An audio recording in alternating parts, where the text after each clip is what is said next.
KCB 가톨릭 방송 전문가 칼럼 시간입니다. 이 시간은 각 분야 전문가들의 유익한 정보를 알기 쉽게 알려드립니다.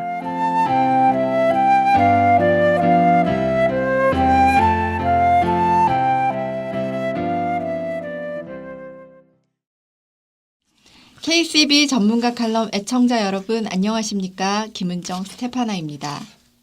당뇨병이라는 말 많이 들으시죠? 이제 우리에게 익숙하다 못해 흔해진 질병인 것 같습니다. 흔하고 익숙하지만 아직은 불치병이라고 하는데 오늘 내과 전문의이신 김정원 마리아 선생님 모시고 당뇨병에 대해 최신 정보와 관리법 알아보도록 하겠습니다. 안녕하세요. 안녕하세요. 네. 당뇨병은 어떻게 정의할 수 있습니까? 우리가 매일 섭취하는 모든 음식에는 당질, 단백질, 지방 등의 3대 영양소가 포함되어 있습니다. 즉 이 3대 영양소가 열량을 내고 그 열량으로 몸을 움직이는 힘이 되는데요. 즉 먹어야 살아갈 수 있다는 간단한 이치입니다. 네. 그 외에도 이제 비타민이나 무기질 이런 거는 영양소를 흡수를 돕기 위해서 있는 거지만은 직접적인 열량을 내지는 않는데요. 우리 인체에는 숨을 쉬고 심장이 뛰고 또 혈액이 생성된 데만 들어가는 열량이 있습니다. 이거를 기초 대사량이라고 하는데요. 네. 보통 1000에서 1200 칼로리가 필요하게 됩니다. 그래서 이제 이 기초 대사량에다 개인의 신체 활동에 따라서 열량이 더해지게 되는데요. 운동량이 많은 사람, 이제 몸의 활동을 많이 하는 직업을 가지신 분, 또 운동 선수들, 임산부 또는 회복기의 환자들은 많은 열량이 필요하고요. 몸을 많이 안 쓰시는 직업을 가지신다든지 나이가 들게 되면 열량이 줄어들게 되지요. 이제 그때에 따라서 기초 대사량에다가 열량을 들어가게 되는데 특히 우리가 먹는 주식, 쌀, 밀가루, 감자 등에 많이 포함되어 있는 당질은 장에서 포도당으로 바뀌고 네. 또 이 포도당이 혈액으로 들어가서 혈당이 되는데 이때 인슐린이라는 호르몬의 작용 때문입니다. 네. 그래서 아마 당뇨병 들으신 분들 인슐린이란 말은 그 다음 단어로 많이 들으셨을 텐데요. 이때 이 인슐린이라는 호르몬의 작용이 제대로 되지 않는다면 우리 몸은 혈액 속의 혈당을 이용하지 못하고 비정상적인 고혈당 상태를 보이게 되는데 이게 당뇨병입니다. 네. 즉 몸에 들어간 음식이 제대로 분해가 돼 갖고서는 신체에 있는 각종 세포에 되고 피가 되고 살이 돼야 되는데 그 인슐린의 부족함으로 인해서 되지 못하고 혈액이 그냥 계속 돌게 되는 게 당뇨라고 간단히 말씀드리고 수 있습니다. 네. 그러면 우리 흔하게 1형 당뇨, 2형 당뇨 이런 얘기들이 있는데 뭐 타입 1, 타입 2 뭐 이런 단어들이 있는데 어떻게 다르고 진단은 어떻게 다르게 하시나요?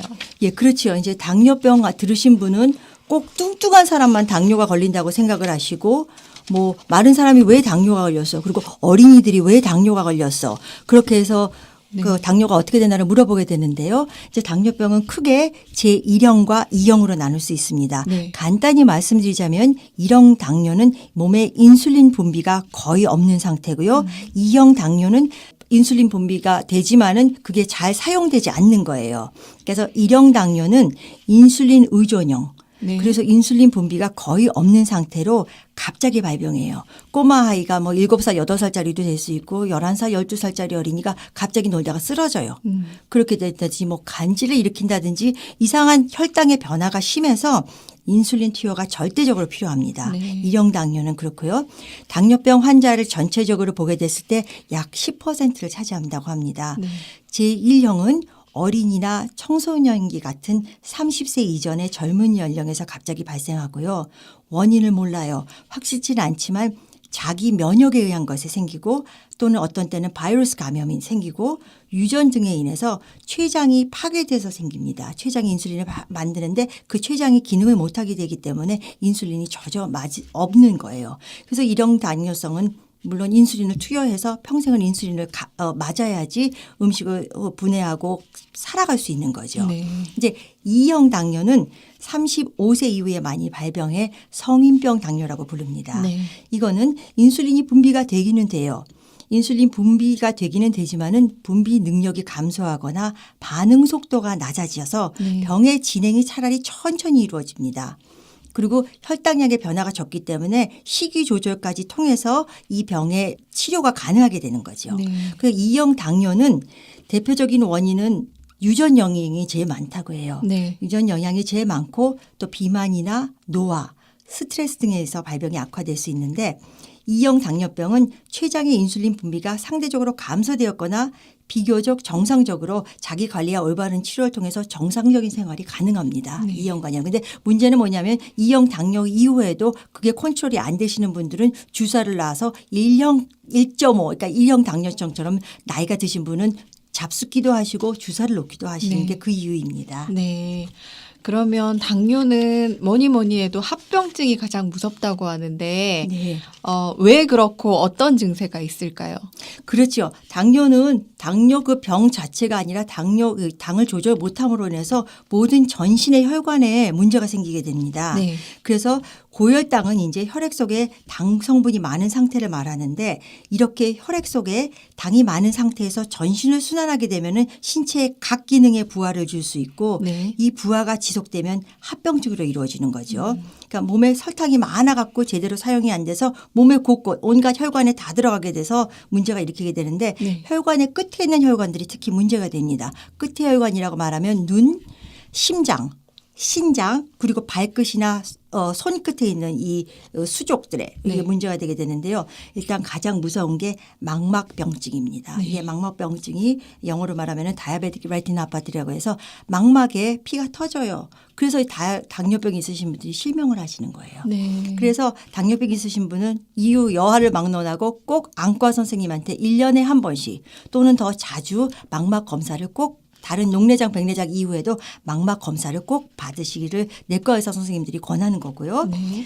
그리고 그다음에는 신장병입니다. 당뇨로 인해서 투석하시는 분들 얘기 들으셨을 거예요. 네. 신장 투석 또 아니면 신장 투석을 하실 때 배로 하신다든지 피로 하신다든지 신장 투석을 하시게 되는데요.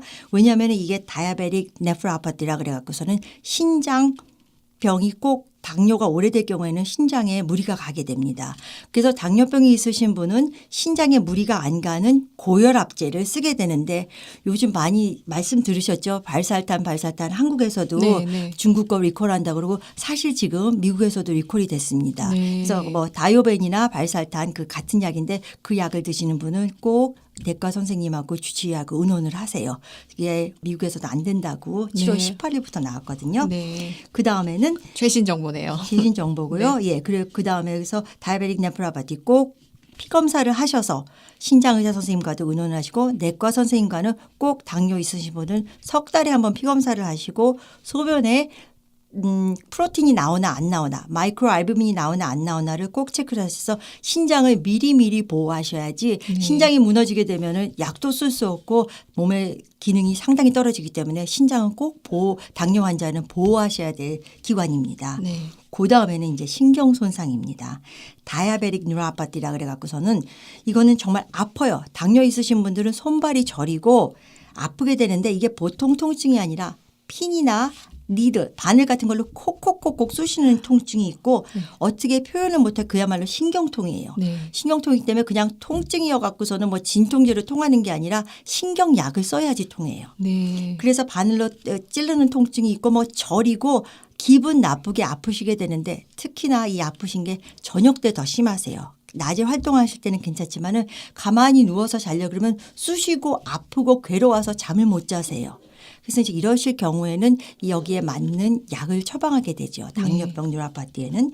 근데 여기까지만 나빠서 통증만 있는 게 아니라 감각 통증, 감각신경에까지 문제가 있게 돼요. 감각신경에 문제가 있게 되면은 감각을 모르시는 거예요. 어디 비거나 다치거나 넘어지셨을 때도 발이 다쳤는데 뭐 발에 뭐 멍이 들거나 상처가 났는데도 당뇨병 환자는 그걸 아픈 거를 모르세요.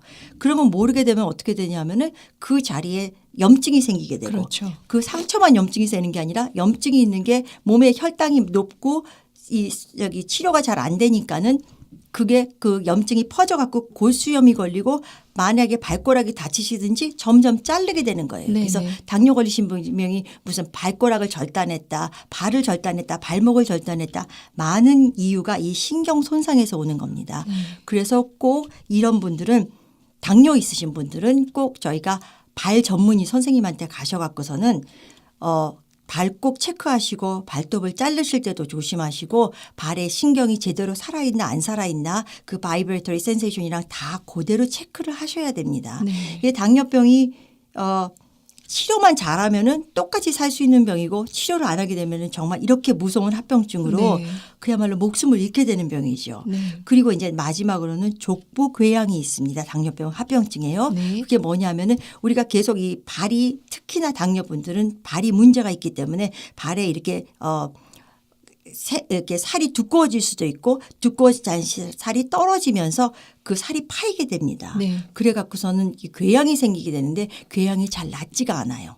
낫지가 않을 뿐더러 썩게 돼서 발 전문의 선생님한테 가셔갖고서는 그 썩은 부분은 잘라내고 새살이 날 수 있도록 새살이 나는 약을 쓰셔야 되고 그리고 언제나 깨끗이 씻으셔야 되고 곰팡이균이 거기서 살지 않게 하셔야 되고 당뇨병은 꼭 발 선생님한테 가셔서 관리를 하셔야지 합병증을 막으실 수 있습니다. 네. 관리를 잘 해야 될 것 같습니다. 네. 그러면 당뇨 진단은 어떻게 하시나요? 그렇죠. 당뇨병 누구나 당뇨병 진단받기 싫어하세요. 아, 난 당 없어. 네. 당 없어. 참 당뇨병 환자가 거부하시는 분도 있고 또 엄마 아버지가 당뇨병이 있다고 나도 당뇨 있어. 너무너무 걱정하시는 분들이 있으세요. 네네. 그래서 일반적으로 당뇨병을 검사하실 때 이제 집에서 검사하실 때 그 집에서 그 공복에 이 혈당을 재잖아요. 네. 혈당이 보통 80에서 100까지 돼야 되는데 이게 계속 110이 넘는다. 나는 어제 8시간을 굶었는데도 110이 넘는다. 그러면은 의사 선생님한테 가세요. 의사 선생님한테 가셔서 정확히 공복 혈당을 체크하세요. 네. 그래서 공복 8시간 이상의 공복 혈당을 체크해서 126이 넘게 되면은 이상하다. 당뇨를 체크해서 그다음에는 이제 히모글로빈 A1C라는 걸 체크해요. 네. 그게 뭐냐 하면은 적혈구에 붙어 있는 당뇨의 숫자인데 그게 더 정확합니다. 그거는 석 달치. 이거는 아침에 잰다든지 그 식후에 잰다든지 할 때는 그때 상황에 따라서 변할 수 있는데 그 히모글로빈 A1C는 석 달치의 평균치를 재는 거기 때문에 그 석 달치 재는 게 제일 정확한데 그거를 재게 돼서 5.7 이상이 넘어가면 예비 당뇨로 시작을 합니다. 네. 그리고 6.4가 넘어가면 그야말로 당뇨라고 시작을 하게 되고요. 그래서 처음에 126이 넘어 나왔다 그럴 때는 의사 선생님이 다시 오세요. 그래갖고 2번을 다른 날 재게 됩니다. 네. 그렇게 해서 당뇨가 되나 안 되나를 검사를 그다음에도 높으실 경우에는 히모글로빈 A1C를 재게 되고 정말로 이제 당뇨를 체크하실 때 임산부 체크하시는 것처럼 글루코스 톨러레이팅 스타디라 그래 갖고서는 아침에 공복에 가서 체크하세요. 그다음에 설탕물을 주실 거예요. 네. 그럼 설탕물을 잡수시고 30분 있다 체크하시고 1시간 있다 체크하시고 3시간 있다 체크하시고 그래서 얼마나 인슐린이 제대로 활성화돼 갖고서는 몸에 설탕이 떨어지는지를 보는 거예요. 그거는. 네. 그래서 그 제대로 된 스크리닝 테스트하고 컨포미토리 테스트를 걸쳐 갖고 당뇨라는 진단을 하게 되지요. 네. 그러니까 막 할 수도 없고 했다고 거부할 수도 없고 네. 그래서 제대로 해야 되는데 이제 어떤 때는 자기가 너무 피곤해진다. 그리고 소변이 많이 나온다. 목이 마른다 하실 때는 좀 당뇨 검사를 꼭 해달라고 하세요. 의사 선생님한테 가셔서요. 네. 네. 그러면 이 당뇨는 네. 치료 방법이 있습니까? 그렇죠. 이제 인슐린이 가장 치료 방법인데 일형 당뇨처럼 인슐린이 아예 나오지 않으신 분은 인슐린을 치료하셔야 되고 그다음에 2형 당뇨처럼 인슐린이 조금 나오신 분은 그 인슐린을 얼만큼 활성화시킬 수 있느냐에서 몸을 하셔야 되는데 무조건 알다시피 당뇨는 생활 습관입니다. 네. 생활 습관을 고치기 위해서는 일단은 잘 그 당뇨 식이요법을 그대로 따르셔야 돼요. 네. 그러니까 너무 단 거를 안 드시면 안 되고 너무 나는 당뇨병이기 때문에 절대로 먹지 않는다. 당이 들어간 거를 안 먹는다. 그런데 당이 않는 거를 먹고는 살 수가 없고 열량을 낼 수가 없어요. 네. 우리가 단백질하고 지방만으로는 열량으로 살 수가 없는데 이 당뇨병에 맞는 당이 들어가는 당질의 식사를 하셔야 되는데 그래서 당뇨가 있으신 분은 영양사 선생님하고 꼭 의논을 하시고 평소보다 표준 체중을 꼭 유지하셔야 돼요. 네. 표준 체중은 뭐 BMI고 뭐고 복부 지방이고 물론 내분비 선생님한테 가서 하시면 좋지만은 간단히 말씀을 드리자면요. 네. 내 키가 160cm다. 그럼 100을 빼세요. 그럼 60에다 0.9를 곱하세요. 그럼 54kg 정도 되거든요. 네. 그러면 그게 자기의 표준 체중이에요. 네. 표준 체중을 꼭 유지하셔야 되고 살이 찌지도 마시고 너무 빼지도 마셔야 되고 고수준을 유지하셔야 되고요. 그게 이제 가장 당뇨의 치료에 좋은 거고 그리고 그다음에는 운동입니다. 네.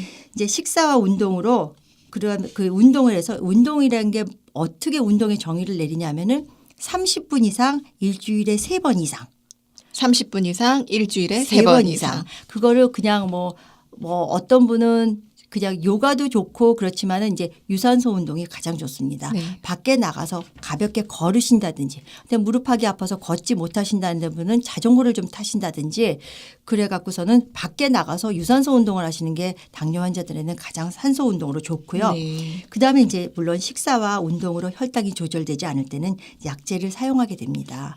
약제로 요새는 좋은 약들이 아주 많이 나와 있어요. 일주일에 한 번 쓰는 약도 있고 이제 잡수시는 하루에 한 번 드시는 약도 있고 그리고 뭐 그래서도 정 안 된다 그러면 이제 기계를 이용해 갖고서는 몸에다 기계를 달고 다니면서 인슐린을 계속 공급하게 되죠. 네. 예. 선생님 개인적으로 네. 그러면 이건 예방할 수 있는 예방책은 있을까요? 당뇨는 글쎄요. 당뇨가 예방을 할 수는 그러니까 미리 아는 게 제일 중요하죠. 예비 당뇨에서 이제 내가 만약에 예비 당뇨로 진단이 났다. 네. 내 히모글로빈 A1C가 5.4에서 5.7 왔다 갔다 그러니까 5.7, 6.4. 5.7에서 6.4 왔다 갔다 한다. 그러면은 이제 우선 술을 끊으셔야 돼요. 술은 영양소가 들어있지 않은 고열량 식품이기 때문에 인슐린 분비를 더 많이 요구하게 되고 네. 그리고 체내의 인슐린 저항성까지 일으켜요. 네. 그러니까 술은 무조건 끊으셔야 되고 그게 이제 예방이죠. 네. 그리고 이제 당뇨가 계신 분은 다른 이제 동맥경 하나 있기 때문에 담배는 절대 피지 말으셔야 돼요. 네. 담배 피지 말으셔야 되고 예방에는 물론 체중 감량, 혈압 조절 그리고 자주 체크하시는 게 가장 예방하는 방법이십니다. 네. 오늘 익숙하면서도 무서운 질병 당뇨에 대해서 김정원 마리아 선생님 모시고 알아보았습니다. 애청자 여러분들도 관리 잘 하셔서 건강 유지하시기 바랍니다. 더 궁금하신 사항이 있으신 분들은 전화 201-482-8280 전화 201-482-8280으로 전화 주시면 상담 받으실 수 있습니다. 저희는 다음 시간에 다시 뵙겠습니다. 나와주셔서 감사합니다. 감사합니다.